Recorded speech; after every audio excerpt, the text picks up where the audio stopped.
এক অভূতপূর্ব ঘোষণার মধ্য দিয়ে দেশের রাজনৈতিক মহলে নতুন করে আলোড়ন সৃষ্টি হয়েছে।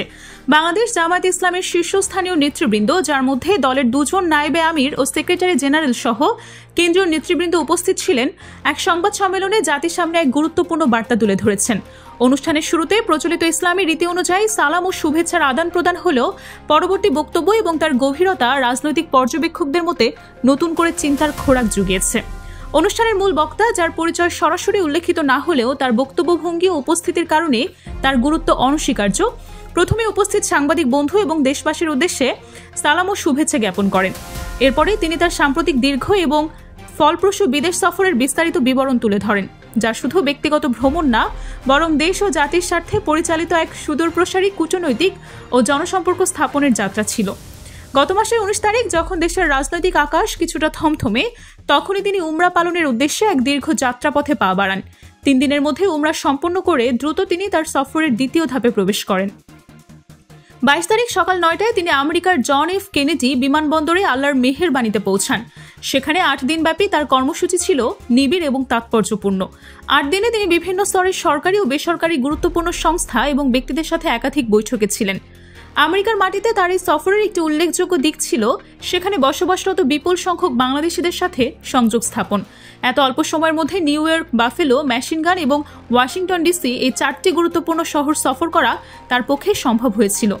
প্রবাসীদের প্রতি তার স্পষ্ট বার্তা ছিল সুদূরপ্রসারী। 2টো গুরুত্বপূর্ণ বার্তা তিনি তাদের সামনে তুলে ধরেন, যা দেশের রাজনৈতিক প্রেক্ষাপটে বিশেষ তাৎপর্য বহন করে। প্রথমত তিনি স্মরণ করিয়ে দেন যে বাংলাদেশ আমাদের সকলের। দীর্ঘদিনের বঞ্চনা, নিষ্পেষণ এবং ফ্যাসিবাদী শাসনের পর দেশ স্বাধীনতা লাভ করেছে। এই মুক্তির সংগ্রামে দেশবাসীর পাশাপাশি প্রবাসীদের অবদানও ছিল অবিস্মরণীয়। তারা সমান তালে লড়াই করেছেন এবং তাদের অবদান বিশেষভাবে উল্লেখযোগ্য। এই অবদানের জন্য তিনি প্রবাসীদের প্রতি গভীর ধন্যবাদ ও কৃতজ্ঞতা জ্ঞাপন করেন, যা প্রবাসীদের হৃদয়ে নতুন করে আশার সঞ্চার করেছে বলেই মনে করা হচ্ছে। দ্বিতীয়ত, তিনি প্রবাসীদের সবচেয়ে বড় অধিকার, ভোটের অধিকারের বিষয়টি সামনে আনেন। তিনি দৃঢ়তার সাথে উল্লেখ করেন যে এই দাবি সবার আগে তাদের দলই তুলেছিল এবং তারা এই দাবি কখনোই ত্যাগ করেনি। প্রধান উপদেষ্টা, নির্বাচন কমিশন সহ গুরুত্বপূর্ণ সকল মহলে প্রবাসীদের হয়ে তারা সোচ্চার ছিলেন। তিনি জানান, গত 30 অক্টোবর পর্যন্ত ভোটার হওয়ার যে সময় বেঁধে দেওয়া হয়েছিল, সেই সময়ের মধ্যে ইনস্টল করা সফটওয়্যারটি সঠিকভাবে কাজ করতে পারেনি। এর ফলে অসংখ্য প্রবাসী, যাদের যথেষ্ট আগ্রহ ও চেষ্টা ছিল, তারা ভোটার হতে পারেনি। এই প্রযুক্তিগত ত্রুটি অসংখ্য প্রবাসী বাংলাদেশিকে গণতন্ত্রের প্রক্রিয়ায় অংশগ্রহণের সুযোগ থেকে বঞ্চিত করেছে। এই সময়সীমা কমপক্ষে আরও 15 দিন বর্ধিত করা হোক, সফটওয়্যারের জটিলতাগুলো সহজ করে প্রবাসীদেরকে সুযোগ করে দেওয়া হোক। আরও কিছু সমস্যা প্রবাসী ভোটারদের হওয়ার পথে বাধা হয়ে দাঁড়িয়েছে। অপ্রয়োজনীয় কিছু শর্ত জুড়ে দেওয়া হয়েছে, যা অযৌক্তিক। তিনি প্রশ্ন তোলেন, একজন নাগরিকের প্রমাণের জন্য তার আইডি কার্ড এবং একটি বৈধ পাসপোর্টই যথেষ্ট। সেখানে কেন কারেন্টের বিল, পানির বিল, হোল্ডিং ট্যাক্স রয়েছে? অনেকেই 10 থেকে 20 বছর ধরে দেশের বাইরে বসবাস করছেন এবং তাদের এসব বিল পরিশোধ করার বা ব্যবহার করার প্রয়োজন পড়ে না।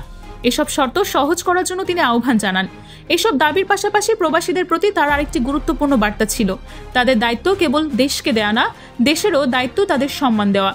তিনি প্রবাসীদের এবং দেশে বসবাসরত সকল বাংলাদেশিদের প্রতি আহ্বান জানান, সকলে মিলেমিশে সব হাত একত্রিত করে সকল মেধাকে এক কেন্দ্রে এনে ইনশাল্লাহ আগামীতে দেশকে সামনে এগিয়ে নেওয়ার জন্য ভবিষ্যতের এক স্বপ্নীল চিত্র তিনি তুলে ধরেন। বলেন, জাতীয় সংসদ সরকার পরিচালনা এবং দেশ গঠনের সর্বক্ষেত্রে প্রবাসীদের প্রপারেশনটার হারেই অংশগ্রহণ করবেন এবং তাদের সেই জায়গা নিশ্চিত করা হবে। তিনি স্বীকার করেন যে এটি একটি দীর্ঘ প্রক্রিয়া এবং আজ বললেই আজই হবে না, তবে এটি তাদের স্বপ্ন। তিনি বিশ্বাস ব্যক্ত করেন, আল্লাহ চাইলে একদিন এই স্বপ্ন বাস্তবায়িত হবে এবং তারা সেই স্বপ্নের দিকে এগিয়ে যাবে।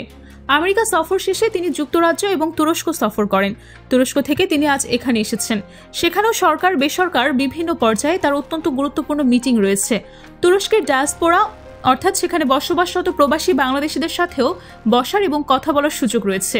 এসব সফরের মূল উদ্দেশ্য দেশ এবং জনগণের প্রয়োজনে কাজ করা। আল্লাহ তাআলার কাছে দোয়া চেয়ে তিনি বলেন, এই সফরে যে সমস্ত পদক্ষেপ নেওয়া হয়েছে, আলাপ আলোচনা হয়েছে, সেগুলো যেন দেশ এবং জাতির কল্যাণে নিয়োজিত হয়। সেখানে উপস্থিত সাংবাদিকের প্রতি তিনি অতি আন্তরিক সহযোগিতা কামনা করেন।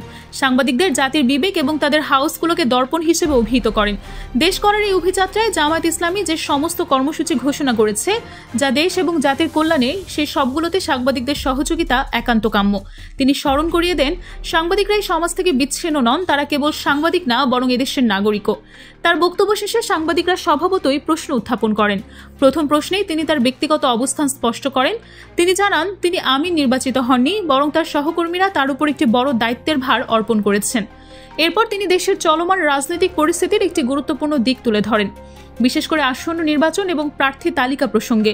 তিনি উল্লেখ করেন, বিএনপি তাদের চূড়ান্ত তালিকা প্রকাশ করেনি। তারা 222টি আসনে তালিকা প্রকাশ করলেও প্রশ্নোত্তর পর্বে জানিয়েছে যে এটি চূড়ান্ত নয় এবং এর মধ্যেও পরিবর্তন আসতে পারে।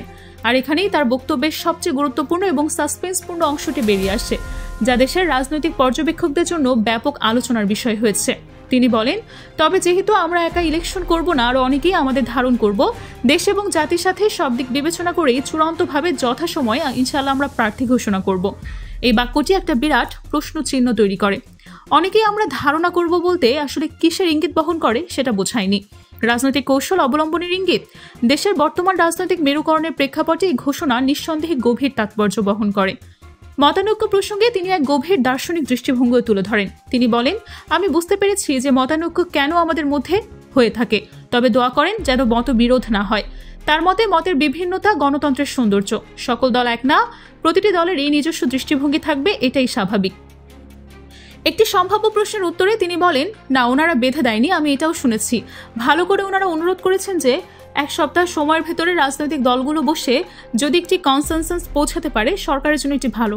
এর মাধ্যমে তিনি বোঝাতে চান যে রাজনৈতিক দলগুলোর মধ্যে সংলাপ ঐক্যমতের একটি প্রতীক তাদেরও সায় রয়েছে। বস্তুত তিনি আরও উল্লেখ করেন যে তাদের পক্ষ থেকে নায়েবে আমির সবার আগেই আহ্বান জানিয়েছেন, আসুন আমরা খোলামেলা আলোচনা করে আমরা এটাকে কি বলে সমাধানে পৌঁছাই, দেশ এবং জাতির স্বার্থে সেটা চিন্তা করি। তার আশা করেন অন্যান্য দলও এই আহ্বানে সাড়া দিবে। সবশেষে তিনি দেশবাসীর উদ্দেশ্যে আশা প্রকাশ করেন যে আগামী ফেব্রুয়ারিতে নির্বাচন অনুষ্ঠিত হবে এবং তারা সকলে মিলে এই নির্বাচনটা অবশ্যই দেখতে চান। তারা এই আশাবাদ দেশের গণতান্ত্রিক প্রক্রিয়াকে এগিয়ে নিয়ে যাওয়ার প্রতি তাদের অঙ্গীকারকে পুনরায় নিশ্চিত করতে চান। সম্মেলনের সমাপ্তি ঘটে নাবায়ে তাকবীর, আল্লাহু আকবার এবং জামায়াতের আগমন শুভেচ্ছা স্বাগতম ধ্বনির মাধ্যমে, যা উপস্থিত জনতা এবং দলের কর্মীদের মধ্যে এক নতুন উদ্দীপনার সৃষ্টি করে। সামগ্রিকভাবে এই সংবাদ সম্মেলন কেবল একটি আনুষ্ঠানিক ঘোষণা ছিল না, বরং দেশের রাজনৈতিক মঞ্চে একটা নতুন অধ্যায়ের সূচনা এবং ভবিষ্যতের জন্য বেশ কিছু ইঙ্গিতপূর্ণ বার্তা বহন করে, যার সম্পূর্ণ তাৎপর্য অনুধাবন করতে হলে অপেক্ষা করতে হবে আগামী দিনের রাজনৈতিক ঘটনার জন্য। অনেককে ধারণ করার সেই ঘোষণা এবং যথাসময়ে চূড়ান্ত প্রার্থী তালিকা প্রকাশের অপেক্ষা, এই দুটো বিষয় এখন দেশের রাজনৈতিক মহলে আলোচনার কেন্দ্রবিন্দুতে থাকবে, যা এক গভীর রাজনৈতিক সাসপেন্সের জন্ম দিয়েছে।